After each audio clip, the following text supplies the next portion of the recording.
हाँ, मुजफ्फरपुर। हम पहुंच चुके हैं रक्सौल बॉर्डर पे एंड ये आपका इंडिया का बॉर्डर है। हमने परमिट भी बना लिया है, परमिट बना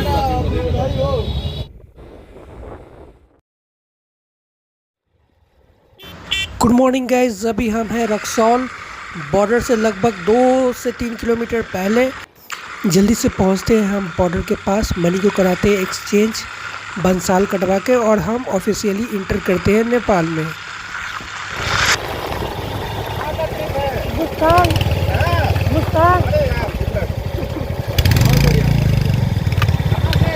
हाँ, मुजफ्फरपुर।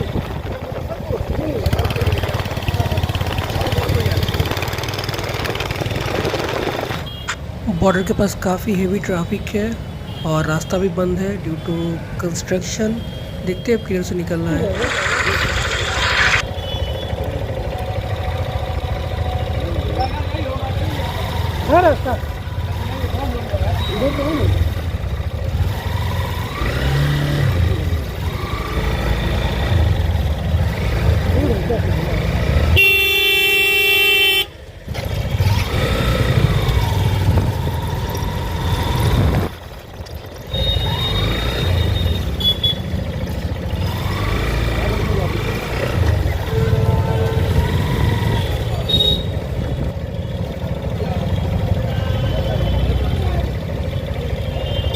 के पास आ रहे हैं, शायद आप भूल गए हमको। नहीं, अब मास्क लगाए।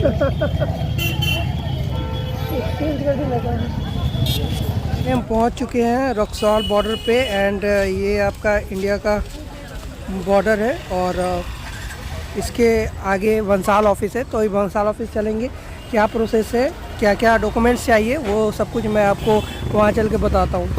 तो फाइनली हम पहुँच चुके हैं बंसाल ऑफिस एंड बंसाल बनाने में आपको जो अमाउंट है 200 रुपये पर डे का लगता है और मैक्सिमम 7 दिनों के लिए बनता है। और भंसाल के लिए आपको बाइक की आरसी की ज़रूरत है, बाकी कोई भी डॉक्यूमेंट की ज़रूरत नहीं है। डजेंट मैटर गाड़ी आपकी है या नहीं है, कोई मतलब नहीं है, आपके पास आरसी होना चाहिए, भंसाल बन जाएगा। ये है भंसाल कार्यालय।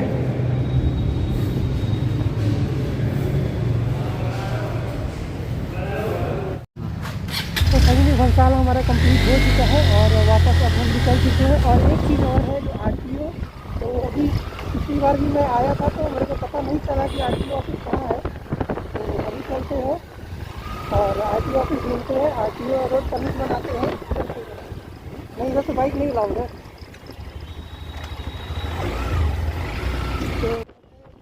काफ़ी ढूंढने के बाद भी मुझे आरटीओ ऑफिस नहीं मिला और इससे पहले मैं कई बार नेपाल आ चुका हूँ, लेकिन मुझसे कोई भी रोड टैक्स का डिमांड नहीं किया गया है बाय ट्रैफिक पुलिस। तो फ़िलहाल चलते हैं बिना आरटीओ के और देखते हैं आगे क्या होता है। अगर आगे बनेगा तो फिर बनवा लेंगे, अदरवाइज़ बिना आरटीओ के ही हम पहुँचेंगे पोखरा।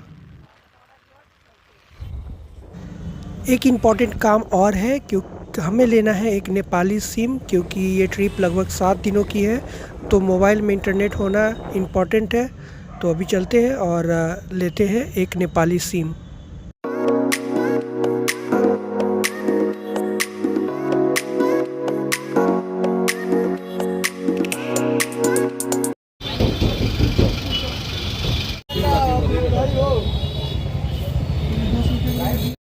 तो हमने एक एयरसेल का सिम ले लिया है जिसका प्राइस मुझे नेपाली में 300 पड़ा है और इसमें 7 GB इंटरनेट और 51 मिनट तक का टॉक टाइम दिया गया है, जिससे मैं नेपाली नंबर पे बात कर सकता हूं।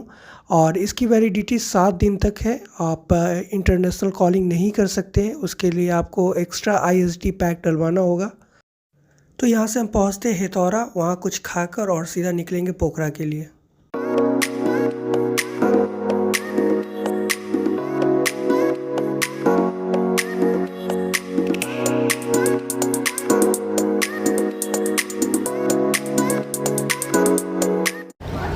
तो हम पहुँच चुके हैं होटल में एंड अभी खाना खा लिया है हमने और प्लान ये है कि अभी हम यहाँ से पोखरा के लिए निकलेंगे। और यहाँ से लगभग 200 किलोमीटर और है पोखरा। अप्रॉक्सीमेटली 450 आवर्स लगेंगे हमें जाने में और देखते हैं कब तक हम पहुँचते हैं।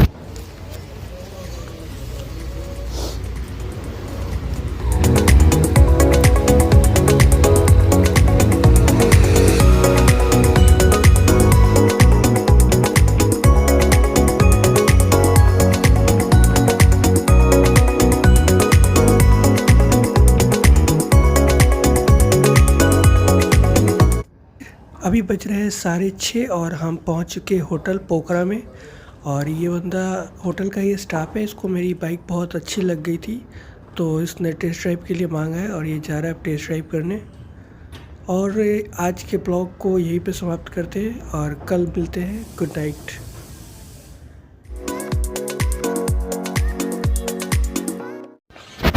हाय guys, good morning from Pokhara. कल हम अपने होम टाउन से लगभग 400 किलोमीटर की राइड करके पोखरा पहुंचे थे और आते आते शाम के 7 बज गए थे। और तो मैंने रास्ते में कुछ भी नहीं दिखाया और दिखाने लायक भी कुछ था नहीं, बस एक भंसाल का जो प्रोसेस था वो था और बाकी बात कुछ ऐसा था नहीं। तो यहाँ पोखरा में आते आते लगभग शाम के 7 बज चुके थे।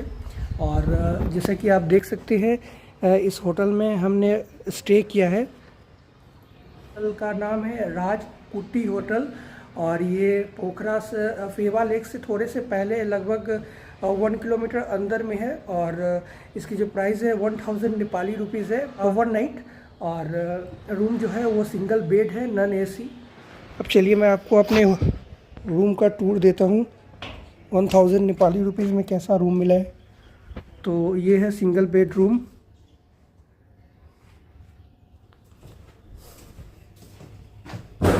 ये वॉशरूम है।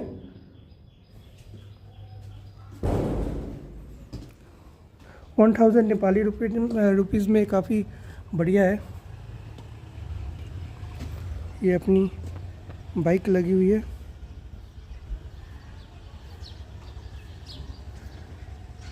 अभी हम यहाँ से निकलेंगे ACAP परमिट बनाने, अन्नपूर्णा कंजर्वेशन एरिया परमिट, जो कि पर व्यक्ति की होती है। भंसाल जो होता है वो पर बाइक की होती है। अगर एक बाइक पर 2 लोग हैं तो भंसाल एक ही बाइक की बनेगी। लेकिन ये जो परमिट है वो अगर आप अन्नपूर्णा कंजर्वेशन एरिया की तरफ जाते हैं, लाइक गांधरुक जाते हैं, आप मारफा जाते हैं, बुट्टीनाथ जाते हैं, तो वहाँ पर पर्सन के हिसाब से परमिट बनता है। तो वो जो परमिट की प्राइस है 1000 नेपाली है। अभी क्या प्रोसेस है, क्या कुछ है, वो मैं वहाँ ऑफिस में पहुँच के बताऊँगा। ऑफिस की जो ओपनिंग टाइम है वो 9 बजे सुबह में खुलती है और आई थिंक शाम के 4 बजे तक क्लोज़ हो जाती है। तो अभी ऑलमोस्ट हम लोग रेडी हो चुके हैं और 9:30 हो चुका है। तो अभी निकलते हैं यहाँ से, परमिट बनवाएंगे और फिर सीधा निकलते हैं मुक्तिनाथ के लिए। यहाँ से जो मुक्तिनाथ की डिस्टेंस है 175 किलोमीटर है। तो देखते हैं हम लोग कहाँ तक पहुँच पाते हैं आज। हो सकता है तो पहले भी रुक सकते हैं, अगर समय से पहले पहुँच गया तो डायरेक्ट मुक्तिनाथ के आसपास ही होटल लेंगे।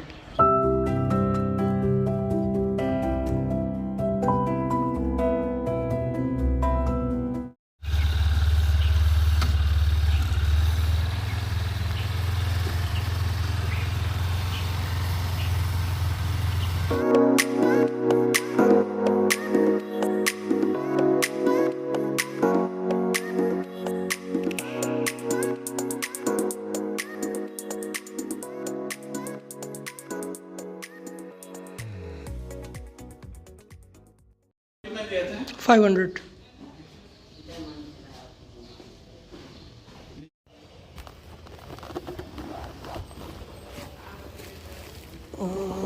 देखते हैं यहाँ से सीधा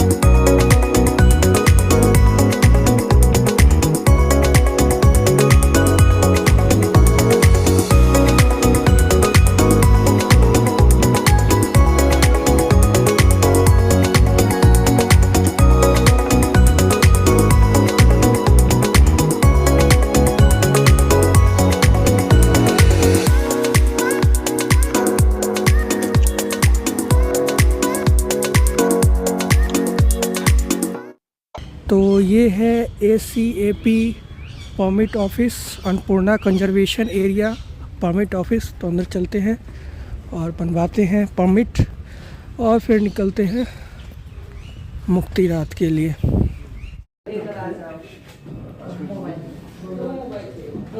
तो फाइनली मेरी परमिट बन गई है।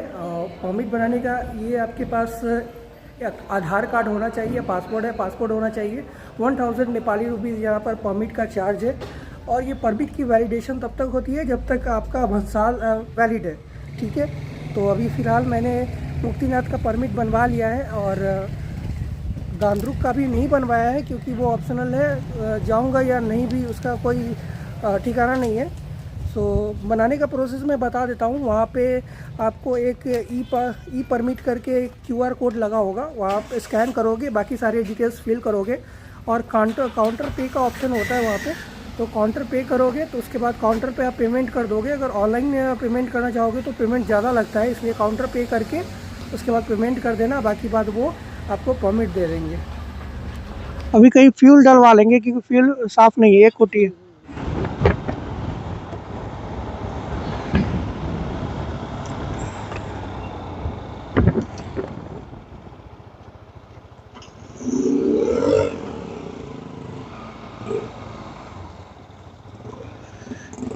कैसे है पेट्रोल लीटर पर लीटर?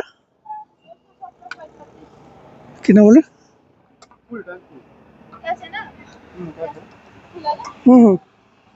200।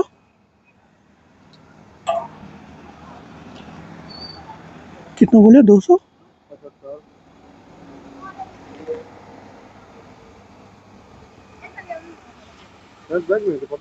बैग में सबसे लास्ट वाला मेरे पर्स में। ठीक ठीक, बस बस हो गया।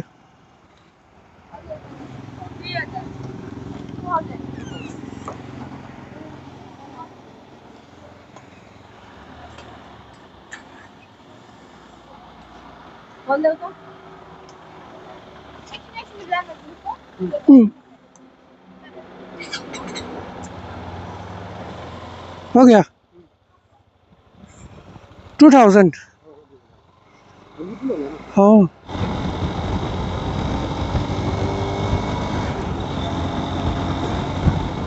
फिलहाल तो रोड बहुत अच्छा है और आगे का मालूम नहीं कैसा होगा। फिलहाल तो काफी बढ़िया है नज़ारा, रोड्स। अभी देखते हैं आगे क्या होगा। बारिश की मौसम तो थोड़ी थोड़ी सी लग रही है, क्लाउड आसमान में छा रहे हैं। देखते हैं ये सुख की अनुभूति कब तक होती है।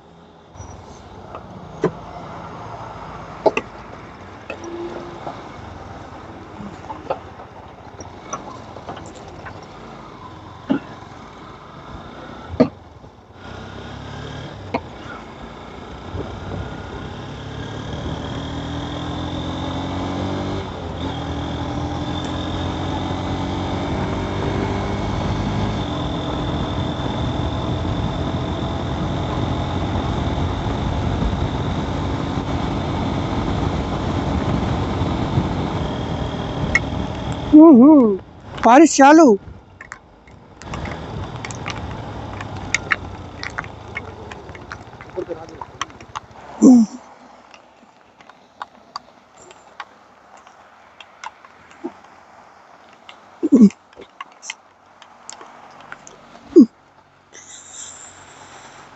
बारिश चालू हो चुकी है।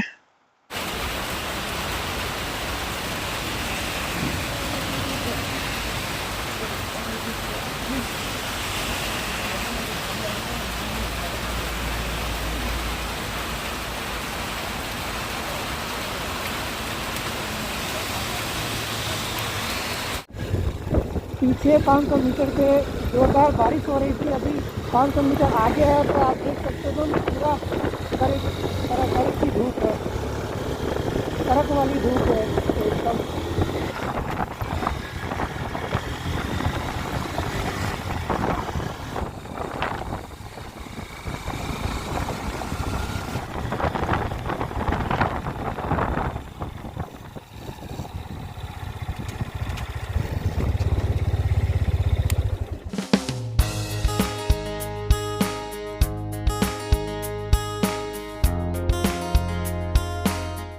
अभी हम लोग बगलुंग में रुके हैं। बगलुंग एक कोई जगह है, वहीं पे अभी हम लोगों ने रुका है और खाना ऑर्डर किया है। ये है नेपाली थकाली जिसमें है खीरा, आई थिंक चटनी, चावल, दाल और ये साग और ये कुछ है पता नहीं क्या है। और ये है व्यू, खाते और फिर चलते हैं।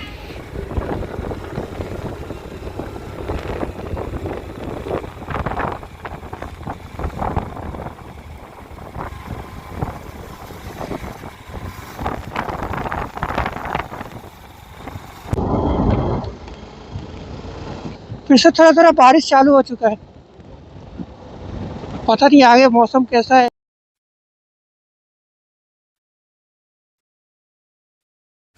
और अभी मैं हूँ लेते कालो पानी में। एक्चुअली मैं पोखरा से निकला था तो 500 मीटर के बाद थोड़ी बहुत बारिश होने लगी थी और उसके बाद कंटिन्यू धूप थी, लेकिन फिर थोड़ा आगे बढ़ने पर लगभग 5 से 10 किलोमीटर आगे बढ़ने पर बारिश बहुत तेज़ी हो गई थी। और अभी मौसम का जो अपडेट है कुछ ऐसा है, ये सारे क्लाउड्स है और कंटिन्यू बारिश हो ही रही है। कुछ देर पहले तो बहुत तगड़ी बारिश हो रही थी, मैंने कुछ वीडियो भी रिकॉर्ड नहीं कर पाया। जब मैं कैमरा ऑन करता था तब कहीं ना कहीं बारिश चालू हो जाती थी तेज़ी से। और जो होटल में मैं रुका हूँ, होटल का नाम है होटल याक एंड येती, जो कि है लेते कालो पानी में, जैसे कि एड्रेस आप देख रहे हैं। और आगे मैं जा सकता था लेकिन थोड़ा रिस्की था, अब पता नहीं कब तक बारिश होगी, रोड आगे का कैसा है। फ़िलहाल तो बहुत डेंजर था। मैं लगभग 62 किलोमीटर दूर है मुक्तिनाथ टेम्पल। तो प्लान कुछ ऐसा है कि कल अर्ली मॉर्निंग निकलेंगे, लाइक देखते हैं वेदर कैसा होगा, उसके अकॉर्डिंग सुबह सुबह निकलेंगे। फ़िलहाल तो वेदर का अपडेट कुछ ऐसा है। यहाँ पर जितने भी रेन कोट्स है, हेलमेट है, सब कुछ रख दिया है पानी सूखने के लिए। और जो मैंने होटल लिया है उसका 1800 नेपाली रुपीज़ है, डुअल बेड है।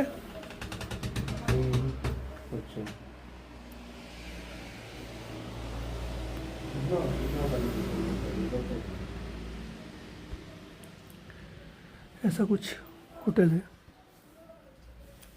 यहाँ से अच्छी खासी व्यू है। ठीक है, ठीक है, मैं करता हूँ। ओके।